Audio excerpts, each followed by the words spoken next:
Kirsten Welker of Meet the Press asked Trump about whether he was concerned about the allegations of Pete Hegseth drinking. Number 1.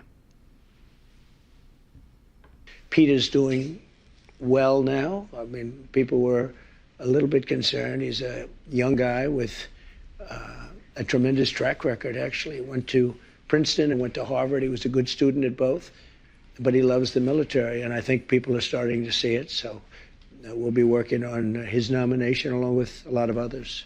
Since you bring him up, do you still have confidence in Pete Hegseth? Yes, I do. I really do. He's a very smart guy.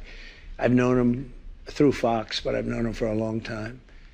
And he's basically a military guy. I mean, every time I talk to him, all he wants to talk about is the military. He's a military guy. Have you gotten assurances from senators that he's going to be confirmed? Do you think he can make it? No. I think he will, yeah. I've had a lot of senators call me up saying he's fantastic. You don't drink yourself. No. You've talked about how devastating drinking can be. No. How concerned are you that the person who you picked for this top job at the Defense Department, at least according to those who've worked with him, has struggled with drinking? But I've spoken to people that know him very well, and they say he does not have a drinking problem. Now, he was asked, Trump, whether he's going to pardon himself. Number 41. I asked you last time we sat down for an interview if you were going to pardon yourself. You said no. But now that President Biden has pardoned his son, Hunter, are you reconsidering? Might you pardon yourself? I didn't do anything wrong. I was given the option. And the lawyers told me, a very specific lawyer, I don't have to go into who, but very high up in the administration said, sir, if you pardon yourself, you're going to look guilty. And you did nothing wrong. Oh, I had that option. I could have saved myself a lot of legal fees, but it turned out that I was right. Look at what's gone on. Everything's being dropped. I still have a Fani Willis, a total hoax. That's a total hoax. It's all being dropped. And he did not pardon himself, although he certainly had that option. We'll find out whether or not President Biden pardons himself and or his brother Jim. Trump said he'll stay in NATO if NATO pays its bills. Number 18.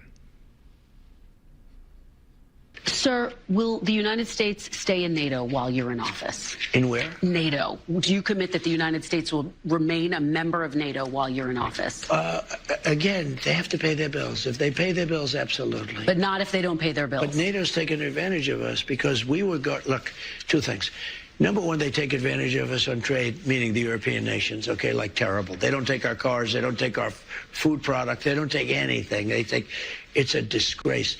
And on top of that, we defend them. So it's a double whammy. So let me just tell you, I was able to get hundreds of billions of dollars put into NATO just by a tough attitude. I said to the countries, I'm not going to protect you unless you pay. And they started paying. And that amounted to more than $600 billion. That's a big thing. Otherwise, they wouldn't even be fighting. They wouldn't have any money to fight. If they're paying their bills, and if I think they're treating us fairly, the answer is absolutely, I'd stay with NATO. And Barack Obama complained about NATO not paying its bills. George W. Bush complained about NATO not paying its bills.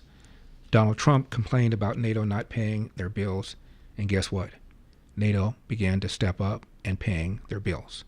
Still not where we want, but a lot better than what it used to be because Donald Trump eviscerated them. Said, you're not paying your bills, yet you're relying on us. You're connecting yourself to a Russian pipeline, Germany is, and you want us to defend you in the event that Russia attacks you? Doesn't make any sense. Thanks for watching these clips from The Larry Elder Show. If you enjoyed this content, be sure to subscribe to my channel and hit the bell icon so you never miss a moment. More thought-provoking discussions are just a click away, so stay tuned, and we'll see you in the next one.